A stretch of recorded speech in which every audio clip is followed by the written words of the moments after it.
अगर कोई धार्मिक, ऐतिहासिक या प्राकृतिक जगह आपके घर से इतनी दूरी पर हो कि आप सुबह निकलें और दिन भर वहाँ भ्रमण करने के बाद शाम तक घर वापस आ जाएं, तो वो जगह आपको बार बार अपनी ओर आकर्षित करती है।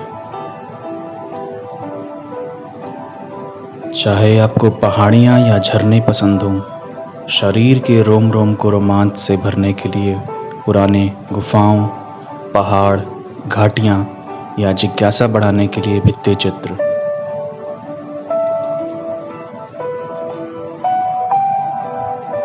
उत्तर प्रदेश पर्यटन के दृष्टिकोण से इसलिए मिर्ज़ापुर का विशेष स्थान है।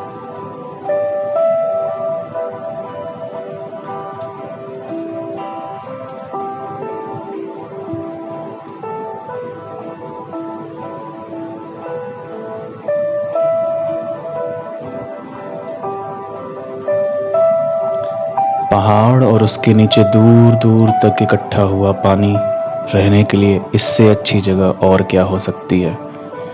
फिर भी जहाँ तक नज़र जाती है, इक्का दुक्का इंसान ही दिखाई पड़ते हैं। आखिर ऐसा क्यों? पथरीली जमीन में खेती करना बहुत ही मुश्किल काम है। फलदार वृक्ष की जगह हर तरफ जंगली पेड़ ही दिखाई पड़ते हैं। जहाँ भोजन नहीं, वहाँ जीवन की संभावना नहीं। मेरे लिए तो ये एक अद्भुत दृश्य है, विहंगम, मन को पूरी तरह शांत कर देने वाला। यहाँ आकर लगता है कुछ दिन इन्हीं पहाड़ों के नीचे झील के पास किसी पेड़ की छांव में यहाँ बिखरे पत्थरों से एक छोटी सी झोपड़ी बनाकर रहा जाए।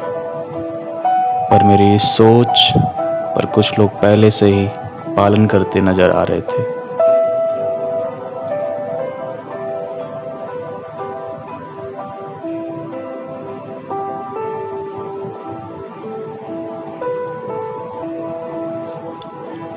कोलाहल से दूर एकांत में प्रकृति के बीच जीवन यापन का अनुभव कैसा होगा।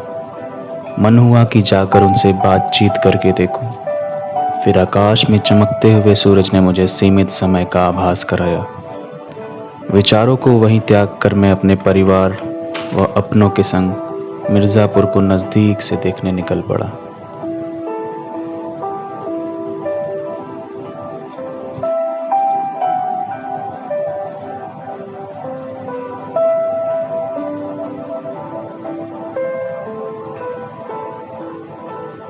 हम सभी जानते हैं कि मिर्ज़ापुर में अनेक फॉल हैं, जैसे Wyndham fall, Tanda fall, Sirsi fall, Bakaria fall, Bhana Dari, Siddhnath की दरी, अलोपी दरी, लखनिया दरी, चूना दरी इत्यादि।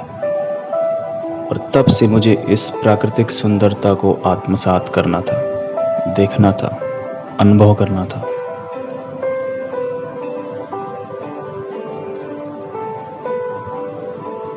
प्रकृति की सुंदरता ही मन को शांति, स्थिरता, संतुलन एवं आंतरिक संतुष्टि प्रदान करती है।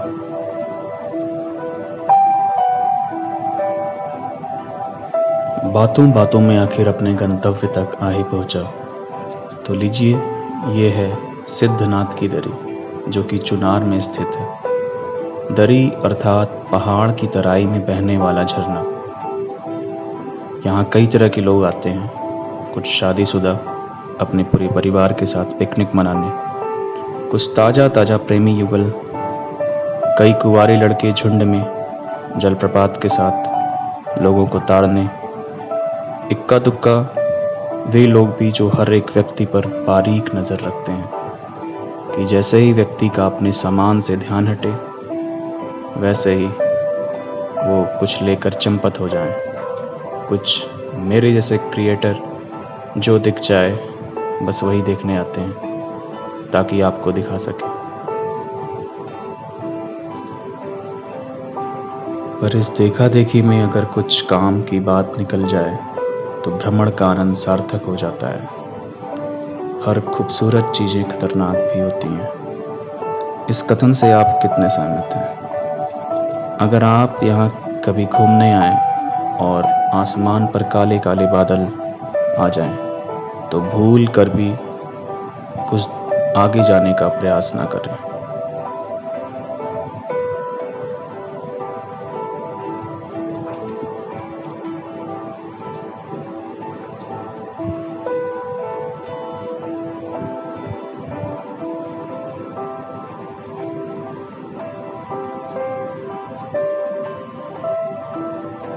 यहाँ के लोकल एक्सपर्ट्स द्वारा सलाह दी जाती है कि सूर्य के ढलने के बाद और घने बादल की स्थिति में कभी भी ज़्यादा दूर तक जाने का जोखिम मत उठाइएगा।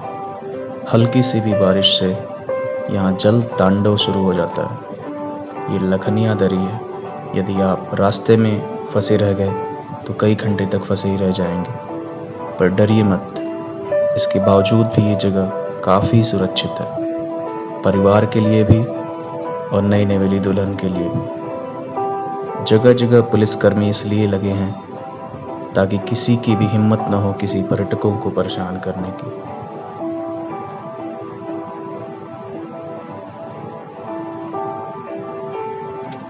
पर इस सुरक्षा की सीमा रेखा भी है। कुछ दूर के बाद ना तो पुलिस है, ना ही प्रकृति के रौद्र रूप से आप सुरक्षित हैं। लेकिन फिर भी रोमांच की तलाश में लोग इस पत्थर के आगे 1 किलोमीटर तक पैदल चलकर आखिरी छोर तक पहुंचते हैं। यहाँ का दृश्य अविस्मरणीय है, अद्भुत, विहंगम, विस्तृत, विराट, विलक्षण। कितने भी शब्द लिख दिए जाएं, सब कम है।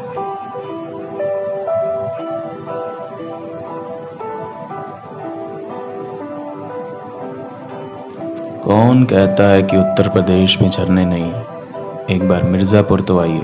पूरा हिमाचल और उत्तराखंड यहाँ भी बसता है। झरने में गिरने वाला ये जल नीचे प्रवाहित होते हुए जहाँ एकत्रित होता है, वहाँ का दृश्य भी दर्शनीय है।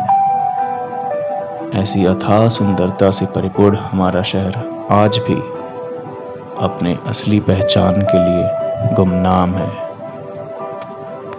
संपूर्ण भ्रमण के पश्चात थकान को दूर करने के लिए अदरक की चाय और परिवार के संग भोजन का जायका आपकी स्मृति में सदैव कैद रहेगा, जिसे 50 वर्षों बाद भी आप याद करके काफ़ी मुस्कुराएंगे और जीवंत हो उठेंगे।